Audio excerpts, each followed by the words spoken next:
أعوذ بالله من الشيطان الرجيم.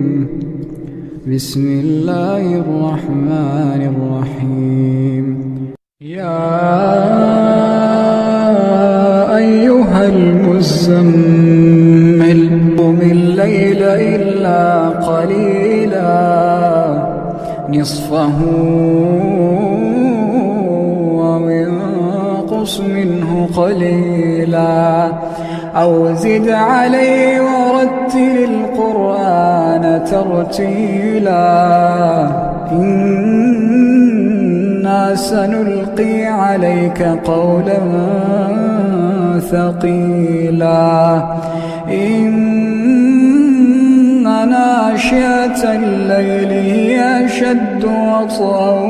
وأقوم قيلا إن لك في النهار سبحا طويلا واذكر اسم ربك وتبتل إليه تبتيلا رب المشرق والمغرب لا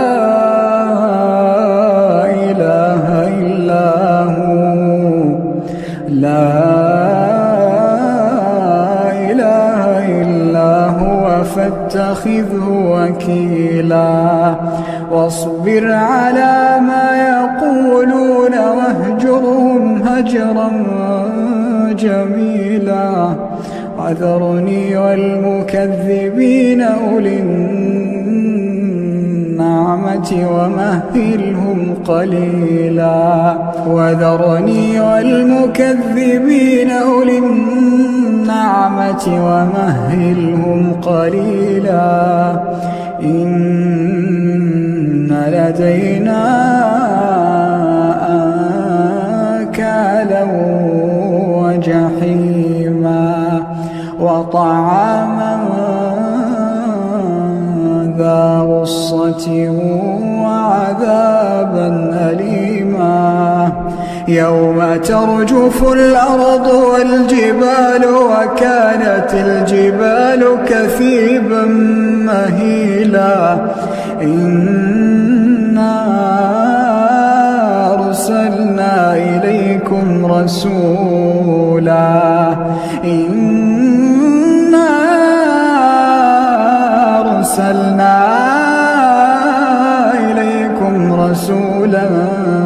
شاهدا عليكم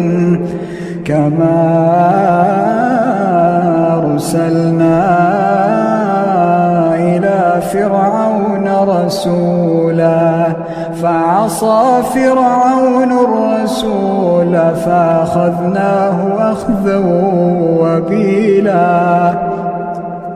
فكيف تتقون إن كفرتم يوما يجعل الولدان شيبا السماء منفطر به كان وعده مفعولا إن هذه تذكرة فمن شاء اتخذ إلى ربه سبيلا إن ربك يعلم أنك تقوم أدنى من ثلثي الليل ونصفه وثلثه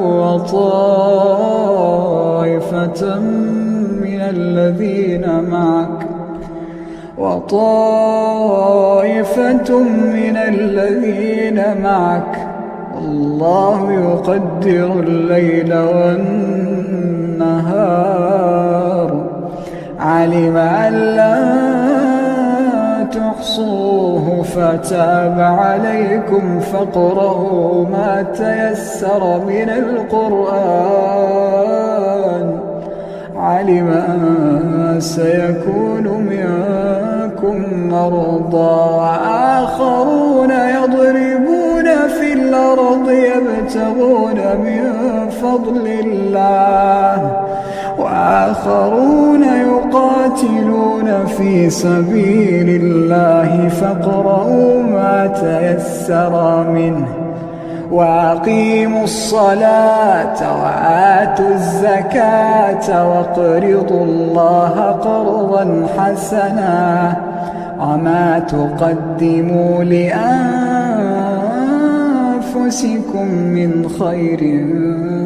تجدوه عند الله هو خيرا